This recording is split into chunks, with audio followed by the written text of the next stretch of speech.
Le silence qui régnait dans la salle d'audience numéro 7 du tribunal de grande instance était si dense qu'on aurait pu l'entendre respirer. Le juge Beaumont, un homme d'une 60aine d'années, au visage marqué par 40 ans de carrière, observait par-dessus ses lunettes la jeune femme qui se tenait debout devant lui. Elle ne devait pas avoir plus de 25 ans, vêtue d'un jean usé et d'un pullover gris trop grand pour elle. Ses cheveux châtains étaient attachés en une queue de cheval désordonnée, et ses yeux noisettes, bien que fatigués, brillaient d'une détermination féroce. L'affaire semblait simple, presque banale. Marina Kowalski était accusée d'avoir volé une somme de 3 000 € à son employeur, le propriétaire d'un restaurant chic du 16e arrondissement de Paris. Les preuves paraissaient accablantes. Les caméras de surveillance l'avaient filmé près du coffre-fort le soir du vol, et son compte bancaire avait été crédité de la somme exacte 2 jours plus tard. Son avocat commis d'office, un jeune homme visiblement dépassé par l'affaire, n'avait pratiquement rien à présenter pour sa défense. Le procureur, une femme aux traits sévères, qui semblait toujours avoir 3 longueurs d'avance sur tout le monde, venait de terminer son réquisitoire cinglant. Elle avait peint le portrait d'une jeune immigrée sans scrupules, prête à tout pour de l'argent facile. Elle avait demandé 2 ans de prison ferme et l'obligation de rembourser la somme volée. L'ambiance dans la salle était lourde et plusieurs spectateurs hochaient déjà la tête, convaincus de la culpabilité de la jeune femme. Le juge Beaumont s'apprêtait à donner la parole à l'accusé pour une dernière déclaration avant de se retirer pour délibérer. Il ne s'attendait à rien de particulier. Après 4 décennies passées à écouter des mensonges, des excuses et des plaidoyers désespérés, il pensait avoir tout entendu. Il se trompait lourdement. Marina se redressa légèrement. Ses mains tremblaient imperceptiblement. Quand elle prit la parole, sa voix était calme, mais chargée d'émotion. « Monsieur le juge, je voudrais dire quelque chose avant que vous ne rendiez votre jugement. Je sais que les preuves semblent m'accuser, mais il y a une vérité que personne ici ne connaît encore. » Le juge hocha la tête avec lassitude. Il avait entendu cette phrase des centaines de fois. « Mademoiselle Kowalski, vous avez la parole. » Mais je vous préviens, ce tribunal n'a pas de temps à perdre avec des histoires inventées. Marina respira profondément. Je ne vais pas inventer d'histoire, monsieur le juge. Je vais simplement vous dire qui je suis vraiment. Elle marqua une pause, et quelque chose dans son regard changea. Une étincelle de fierté traversa ses yeux fatigués. Je parle 10 langues. Un murmure parcourut la salle. Le juge fronça les sourcils. Le procureur leva les yeux au ciel avec un sourire sarcastique. Quelqu'un dans le public ricana doucement. Le juge Beaumont lui-même ne put s'empêcher d'esquisser un sourire ironique. « Dix langues » répéta-t-il d'un ton où perçait l'incrédulité.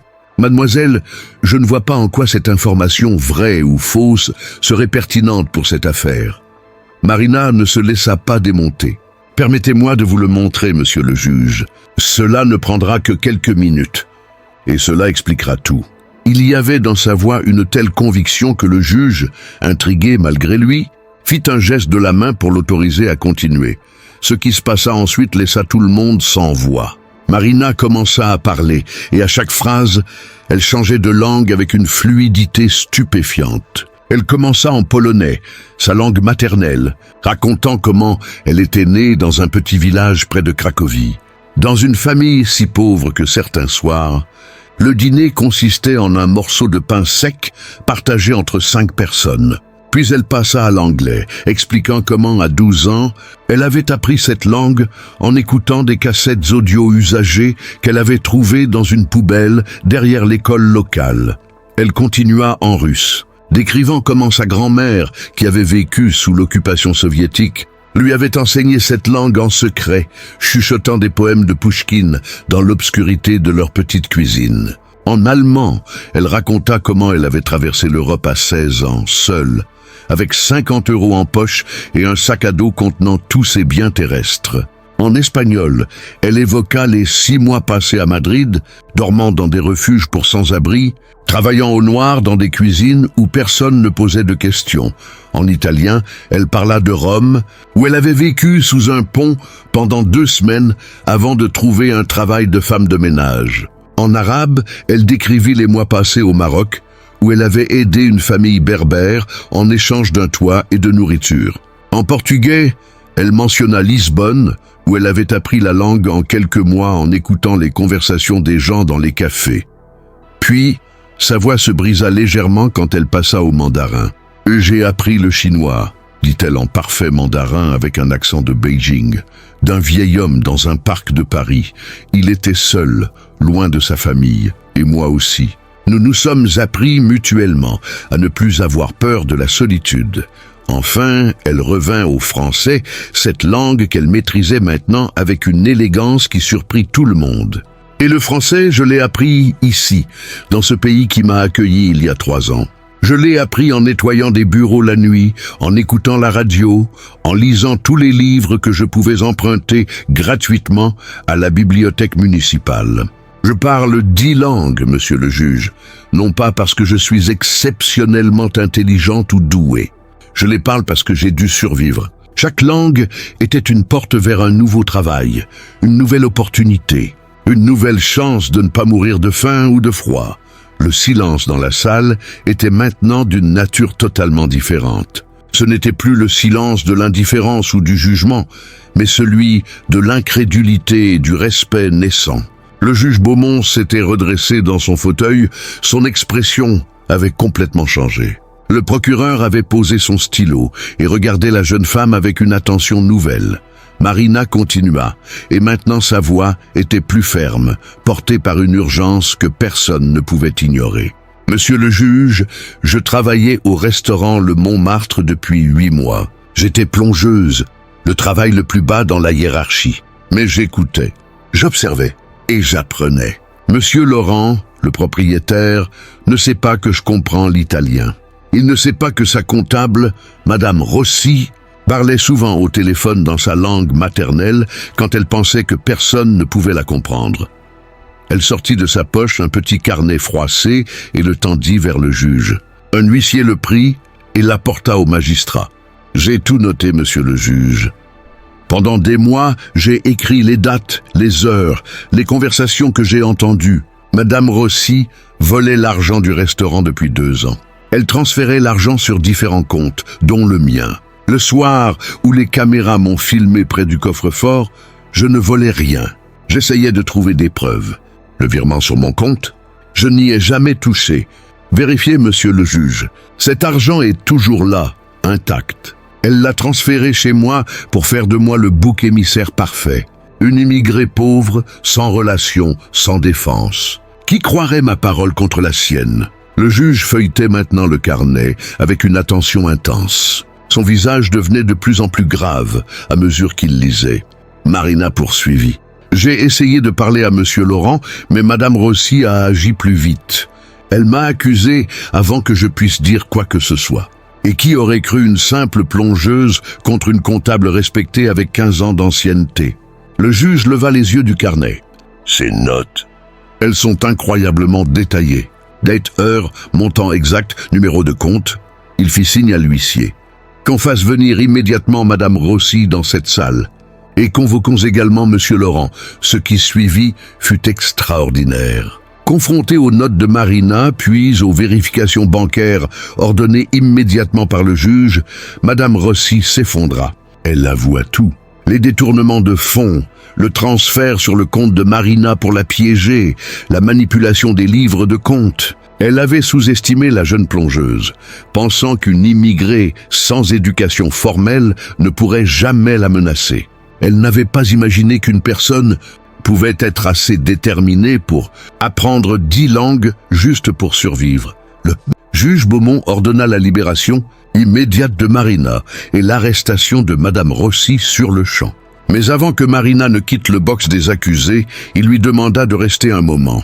Quand la salle fut vidée, il descendit de son estrade, chose qu'il ne faisait presque jamais, et s'approcha de la jeune femme. « Mademoiselle Kowalski », dit-il doucement, et pour la première fois de la journée, ses yeux étaient humides. « Dans toute ma carrière, je n'ai jamais vu quelqu'un se battre comme vous l'avez fait aujourd'hui. Vous auriez pu abandonner, vous auriez pu accepter votre sort, mais vous ne l'avez pas fait. » Marina secoua la tête. « Je ne pouvais pas abandonner, monsieur le juge.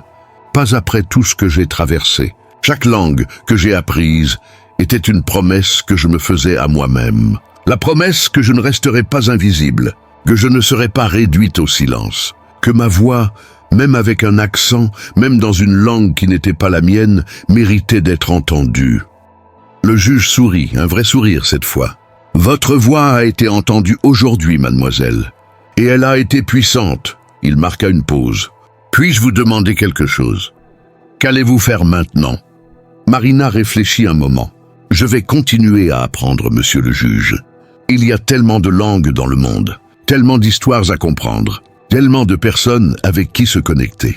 Et peut-être, elle sourit timidement, peut-être que je vais aider d'autres personnes comme moi, d'autres invisibles qui ont besoin que quelqu'un traduise leur vérité. » 3 mois plus tard, Marina Kowalski ouvrit un petit bureau de traduction près de la gare du Nord. Elle offrait ses services gratuitement aux immigrés qui avaient besoin d'aide pour naviguer dans le système administratif français. Le bouche à oreille se répandit rapidement dans les communautés d'immigrés. La jeune femme qui parlait 10 langues et qui avait vaincu l'injustice dans une salle d'audience devint une légende vivante dans les quartiers multiculturels de Paris. Monsieur Laurent, rongé par la culpabilité de ne pas avoir cru Marina, lui offrit un poste de directrice des ressources humaines dans son restaurant. Elle refusa poliment, mais accepta qu'il finance une bourse pour les jeunes immigrés souhaitant apprendre de nouvelles langues. Le juge Beaumont, de son côté, prit sa retraite 6 mois après ce procès. Mais il garda toujours une photo sur son bureau. Une photo prise le jour où Marina avait ouvert son bureau de traduction.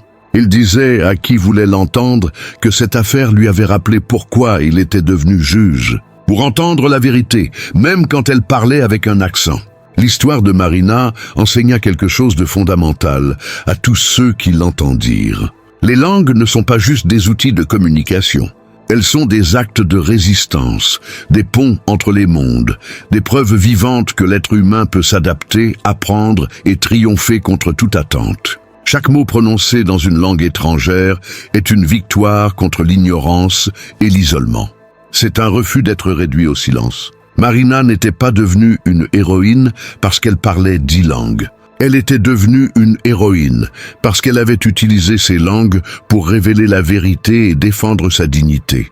Dans un monde qui essaie souvent de catégoriser et de limiter les gens en fonction de leur origine, de leur statut social ou de leur apparence, elle avait prouvé qu'une personne déterminée, armée de connaissances et de courage, peut renverser n'importe quel système injuste. Aujourd'hui, des années plus tard, le bureau de traduction de Marina emploie 15 personnes. Toutes sont des immigrés qui parlent plusieurs langues.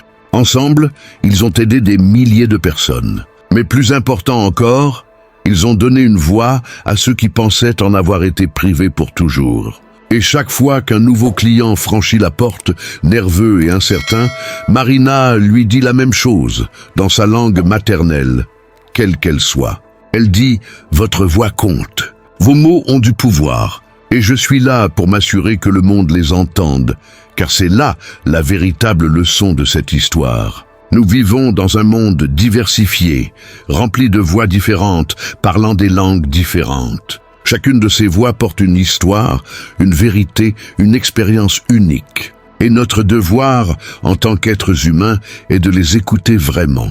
De ne pas juger un livre par sa couverture, ni une personne par son accent ou son apparence. De reconnaître que derrière chaque visage se cache une histoire aussi complexe et précieuse que la nôtre. Si cette histoire vous a touché, si elle vous a rappelé l'importance de l'écoute, de l'empathie et du courage, partagez-la.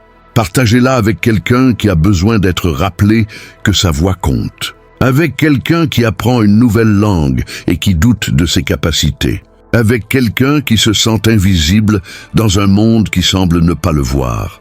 Car les histoires comme celle de Marina ne doivent pas rester dans l'ombre. Elles doivent être racontées, encore et encore, jusqu'à ce que le monde comprenne enfin que chaque personne, peu importe d'où elle vient ou quelle langue elle parle, mérite d'être entendue. Laissez un commentaire pour nous dire quelle partie de cette histoire vous a le plus touché. Et n'oubliez pas de vous abonner pour ne manquer aucune de nos histoires inspirantes qui célèbrent la résilience de l'esprit humain.